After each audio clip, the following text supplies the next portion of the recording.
Now next one is component diagram. It captures the physical structure of implementation. That's important to note.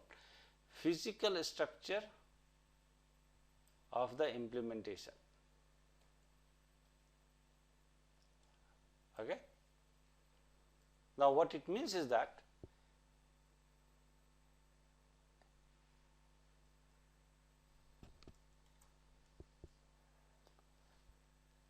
we need to find out where the DLL will be stored, where the exe of an application will be stored, where the HTML will be stored, and all of those information we need it badly for 10 days.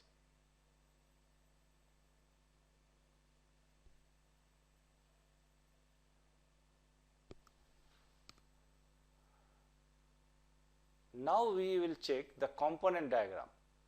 Component diagram basically captures the physical structure of the implementation. So where the executable code will run, where the library will be hosted, where HTML pages will be put, and where the index.html page is kept. Now all of these we should clarify by developing a component diagram, that which component interacts with whom. What is component diagram? Component diagram captures the physical structure of the implementation built as part of architectural specification, and the purpose of this component diagram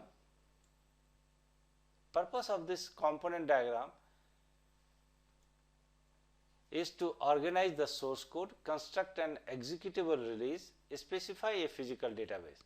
So that worry about that whether you want to go with a trial and shared system for your application, or you want to have a new one, it all depends on that.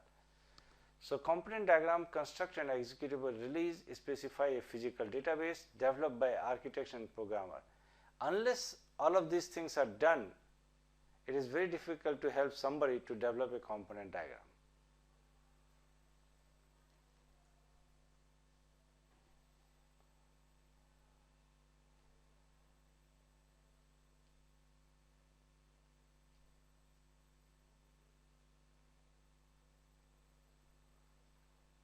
So here is your deployment diagram.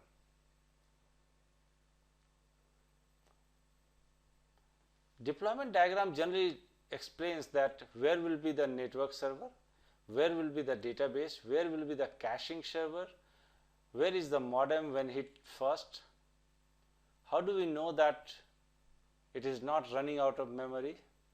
There are a lot of security problems in WP, in deployment diagram, that we have to take care of.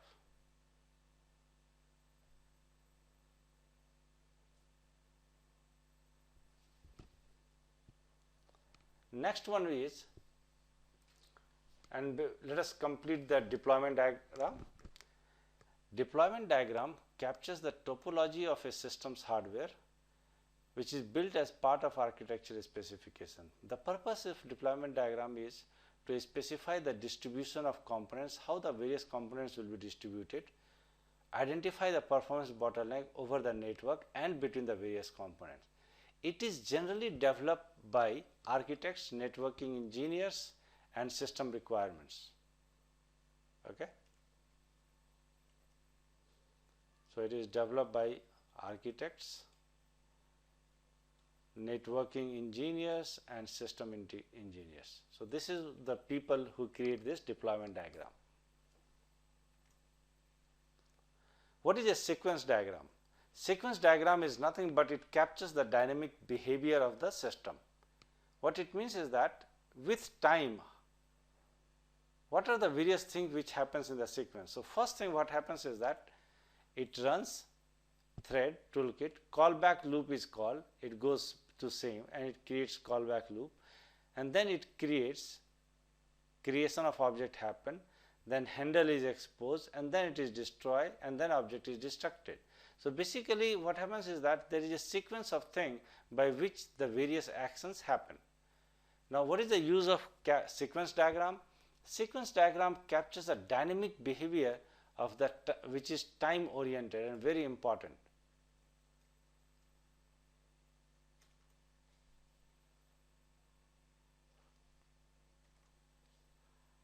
Okay.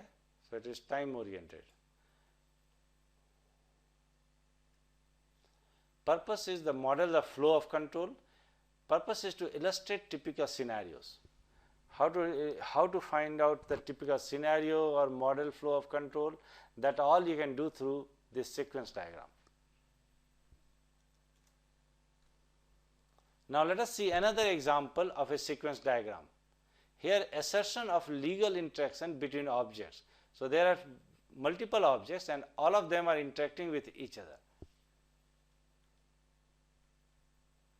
And this is the time in which it happens. So first caller will call the operator will send the acknowledgement, and then caller will again call the number to operator, and operator will make that call to the callee. So callee will acknowledge it, and it will, all the control will be transferred back to the callers. Okay. So that was the difference, that why I didn't want to put this, and this is called sequence diagram.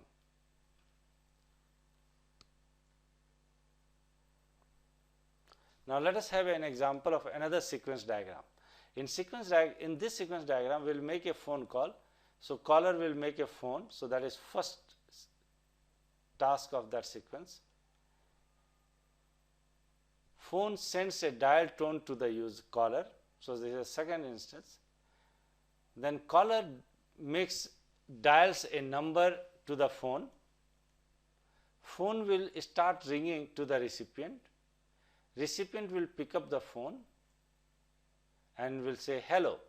So what was that? That was basically just a sequence diagram of a particular use case, that how various things happen in a particular use case. So sequence diagram is one after other, what are the various activities which happen. In sequence diagram, you can also display if you have some calls which are synchronous, what CUR which are asynchronous, and avoid the problem early in the game instead of waiting for the implementation and then catching the problem. So sequence diagram is nothing but a message that an object sends to itself. Condition indicates when a message is sent, the message is sent only if the condition is true.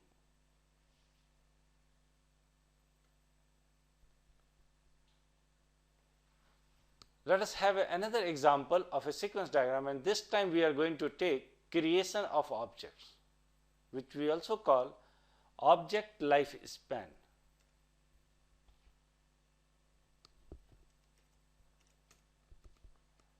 Okay, so this is object lifespan. Now, creation means create message. Object life starts at that point when the object is created, and then activation happens and then deletion happens. So object lifespan is very simple, and it goes like this. So at A, first it created, this is the time factor, lifeline. Okay, remember this.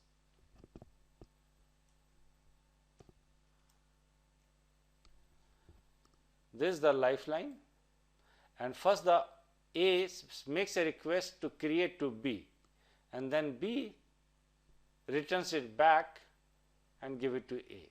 So that is very simple, and it is used for symbolized by rectangular stripes. Activation place on the lifeline where object is activated. Rectangle also denotes when object is deactivated.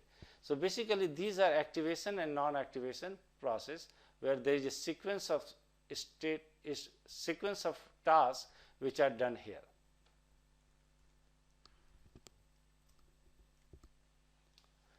Now, last sequence diagram which we will consider here is called user, catalog and reservation.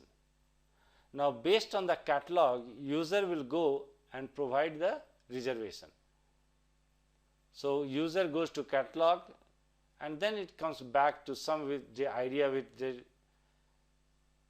with the sequence diagram, and then user makes a request to reach the sequence diagram, which is reservations here as the end title, and then it gives the title return, and there are 5 is hold the title. Again it's asks 5 title is available or not, like 6 checks whether the title is available or not. So that was sequence diagram which we understood in various concepts called